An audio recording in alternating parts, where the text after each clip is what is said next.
head? Were you doing, or you guys? Kind of both. A little bit of both. I still don't know which looks better. Like I like talking to somebody. Yeah. Looks better. Does it? Because that's what I was doing. The first interview, I was going back and Make up forth with again. somebody, but then the second interview, I was like, just us talking, which would have the chairs a little bit more together, I think, instead of. All right.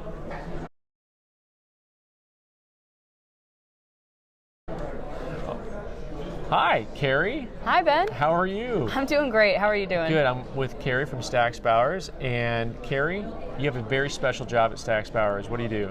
So I actually work in our production department. So we kind of just help move the auctions along with lot labeling. We help with generating orders at the end of the auction, running the auction. We do the clerking and everything. And even within our department, we kind of all do our own little tasks to help out all over the place. But, it's been amazing. So how long have you been at Stax? I've been at Stax for a little under a year. My 1 year is March 1st. Oh, nice. Let's hope you can make it. Don't I do know. anything stupid. Hold my Not that you breath. would. So, now, did you intern there first, or how did you get into the coin world? Completely by coincidence. After college, I took about a year off before really going into my job search. And then it got to a point where I was like, oh my gosh, I just really need a job. And I found Stax online, went into interview for an imaging social media position, ironically, and then ended up getting the job in the production team. And just completely by coincidence, I had no idea that the coin industry was a thing at all. It's the best kept secret in America, folks. There's the coin industry. So literally no coin background, and then you come into this, and they train you. And so, are you doing? So for auction stuff, you're not an auctioneer. I am actually an auctioneer. No auctioneer training. I did start training. I started training with Chris Ortega and a couple of the other auctioneers back in June. But you July. didn't go to college. Oh, for, no. No, none of that. None of that. That was all just circumstance as well. Okay, cool. But you found your niche and you really enjoy it. I do really enjoy it. So what has been the most interesting thing for you coming from someone who's not in the coin world and into the coin world? What's just been wow, look at that.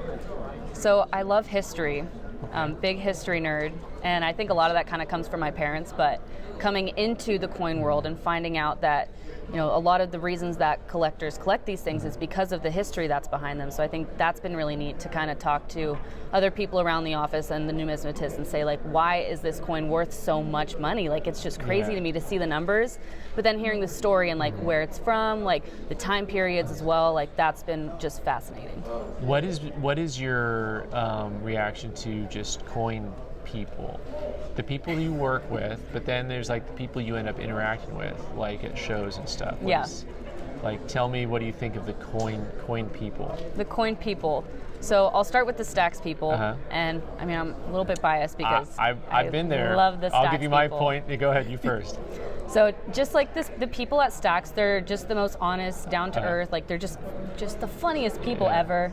Excuse me. And it's I really get to work with my best friends, which is kind of crazy because I didn't know these people a year ago. But I love the Stax people. They're all great. And everyone's got their quirks, but that's just what makes them so special. The coin people, this is only my second show, so there's still a lot. Yeah, absolutely. But everyone's been super friendly. And it's kind of cool to see people from all different walks of life and backgrounds and stuff. And I love asking what got them into collecting and how they got here. So that's been really cool. That's great. That's one of the things that I preach is coins are for everybody. Absolutely. And so we're trying to we got a little bit of some free stuff for kids here, and education is very important to me, and being able to draw people in. And I like that you hit on history, because history is, I think, one of the most fundamental ways that people really get into coins, because it's always the idea of I see something, where did this come from? Who held this? It just starts to open Pandora's box when it comes to just where your mind can go with the creativity and curiosity. Yeah. And to just hold history in your hand too. Yeah. Now, do you have anything that you've seen you're okay, now I'm going to start buying some stuff for myself? Ooh, nothing quite yet. But working on the production team at Stax, we see bits and pieces of every auction. So I know that there's a bunch of variety out there. There's a lot to kind of get into. Do you have anything for yourself yet at all? Or are you just I'm just going to be Not yet. I'm still kind of I do think I want to start, excuse me, I want to start getting into it because not only is it just really cool, but it's also an investment. And now that I'm kind of stepping more into my adult life, I want to try to find ways that I can invest my money and my time and that kind of stuff. So I don't know what I will start collecting yet, but I do want to get into that within the next year. So we're just do like they have the blot test thing that you do, yeah. but we do the same with like word association. So you just gotta, so I'm just gonna say like coin or paper money? Coin. Okay. Tokens, metals, US, world. Ancient. US. Okay. Hesitantly. I know. Gold or silver? Or Gold. copper? I throw copper out there because I can't leave copper out. That'd yeah. be bad. Gold. Okay. Gold. I'm not going to say anything stereotypical right now about gold in women, but good taste, good taste. So, so then that I already know. So the coin that she wants to own is right here on our yeah. on our lanyards. There we've got our $50 octagonal. Have you got to hold one of these and auction one of these yet? I don't know. So this know. is literally like 2.5 times the size of a $20 gold piece. They're massive. Gosh. They're gorgeous. It's a thing. Okay. It's a thing. So, maybe I haven't had a chance to hold it yet. So now, do you have your own separate social, or is everything with Stax Bowers, or how do people find out more about Stax Bowers? Or so for me personally, I am just with Stax. Like my personal account's more for family, and that's about it. Sure. But yeah, with Stax, I mean, I'm an auctioneer, so I'm on the websites, I'm on our social medias like Facebook, YouTube, whenever the auctions are live streamed. But yeah, finding out more about Stax, I think the best way to do that right now is just the Instagram and the Facebook, because we're really starting to amp up those videos. Yeah. Mm-hmm. Very cool. Really nice to meet you. Ben, it was great to meet you. Thanks Thank for you the so time. much. What do you think of Tucson? Honestly, love it. Have you ever been here before? I'm so excited. No. It's my first time here. Yeah. Very cool. Very cool. Well, welcome. Glad to have you. Thank you. Thanks, Glad guys. to be here. It's all about being on social media, I can tell already. Yeah, right. Someone who's not shy and away from the camera at all. A little bit. No. A little bit. I'm with Chris Ortega from Stax Bowers. Chris, do you have a special title at Stax? I am one of the lead auctioneers. One of the lead auctioneers. Okay, so it's not like auctioneer suprema or anything like. I am one of the lead auctioneers. Do you have an auction nickname? My Instagram handle is SoCal Auctioneer. Okay, all right, SoCal Auctioneer. How long have you been with Stax? I've been with Stax for 7 years. Okay. Mm-hmm. So in 7 years, that means like, do you know how much value you've auctioned off in 7 years?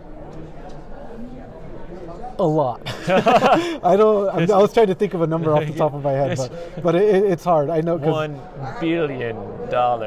I wouldn't be surprised if it's that close. Yeah, no, that's probably true, right? Because like, think about how much. Do you guys have an idea of how much you do annually? Yeah. Well, roughly. I auction all the products. So world currency, paper currency, U.S. coins, world coins. So if we put all of that together, it's probably a huge number. Yeah. That's awesome. Number. That's awesome. So how were you drawn into the coin market? Well, so auctioneering? I started my auction career. It's really funny. I had dinner with Jacob and Mark yesterday, and I think we realized that my auction career is older than they are.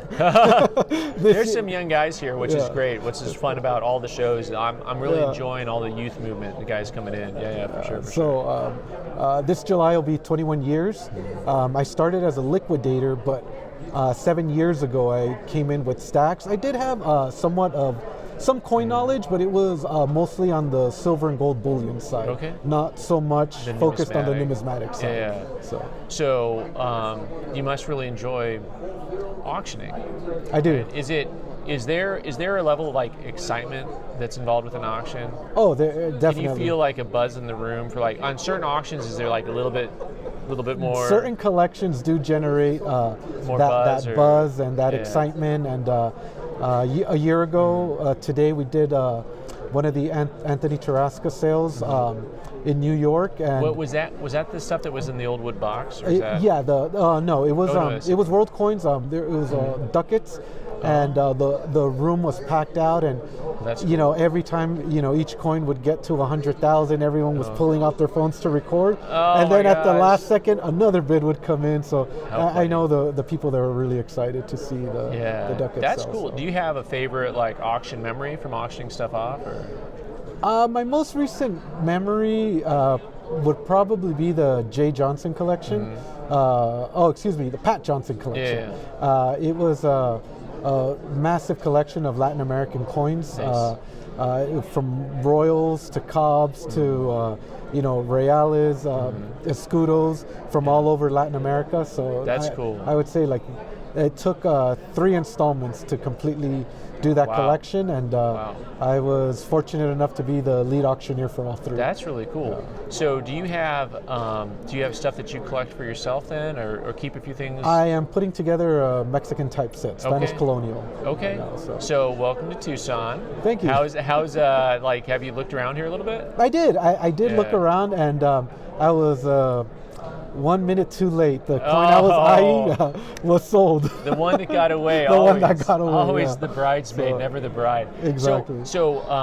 But there's been some pretty cool stuff here still. Absolutely. For Mexico and South America. Correct. Yeah. I've seen some very interesting pillars. I've seen some nice portraits, some nice cap and raise, some caballitos. So there's definitely a good selection of Mexican coins here. When you're doing an auction, like how much prep work goes into you understanding, like if it's material that's new to you, say like all of a sudden there's some Haitian currency or something you've never done before, it's like you got to go through and understand to make sure how to pronounce stuff right and like, correct. What the things are. There's definitely prep work to it. We study the auctioneer's book. We take down our notes, note any special collections that are there. As an auctioneer, you have to you have to know when to hold the lot open, how long to hold it open, when to sell it without upsetting the underbidder. So there is an art and science to it. Yeah, absolutely. I understand that because I've watched some auctions and I'm always curious about how long sometimes someone's holding something out versus how long they're like. If you go too quick, you got to give them some chance to bid still. Of course. Because guys are going to think about it, and it's like, and I've been there the guy thinking about it, so I know I'm like, when do I hit? When do you click bid? When do I click bid? Yeah. I'll have to get to a live one sometime. That'll be fun. I've been I follow them online and stuff, and you can click online and stuff. It's fun. They're definitely a lot more fun live. So, but the internet also has its perks, and I feel that one of the things that Stacks does different from the other auction companies is when we're auctioning online, we have a very good understanding that there is somebody behind the screen, watching us, and we do engage them. One of my catchphrases is, "Hey, are you sure? Internet, you've come a long way. No regrets." And we typically get a click out of it. And that no regrets thing, that's a real statement because you understand when you're like you just told me a minute ago. You're of course, I was a minute late. Of course. And so what's interesting about buying tough to find coins is there is a regret. Like if you're buying something that's super common, there's always another one. But over your collecting career, that path you go on, you start to learn when you see something that you're not going to see again. Sure. And that's the stuff that you start seeing bidders go for. But no regrets.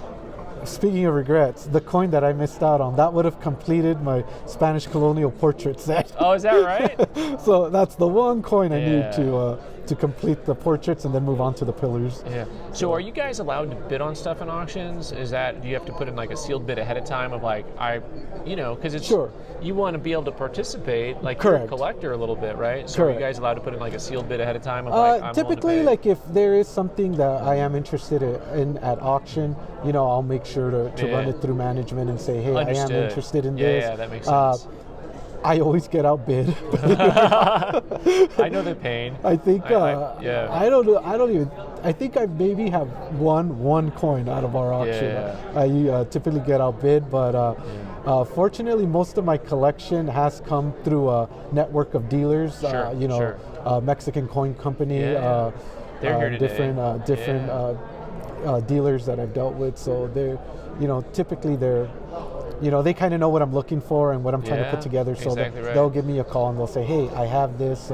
So I don't have to rely too much on the auction. But and like I said, most of the time with the prices are so high that I can't afford it. Yeah, no, I know. Well, so one of the hard things about the industry in general is like, if you get exposed to really nice stuff, Sure. and like your tastes change. Oh, of course, and you're like, absolutely. And like, oh, and then all of a sudden, but your pocketbook doesn't change with them. You know, it's like I see stuff. I'm like, wow. And people watch the YouTube channel and they think like I just have money everywhere. I'm like, I gotta sell everything to stay doing this. Like, I don't really get to keep very much, you know. So, but really nice to meet you. Thanks for your absolutely. time. No, thank you. Thank you for having us. Yeah, you bet. All right.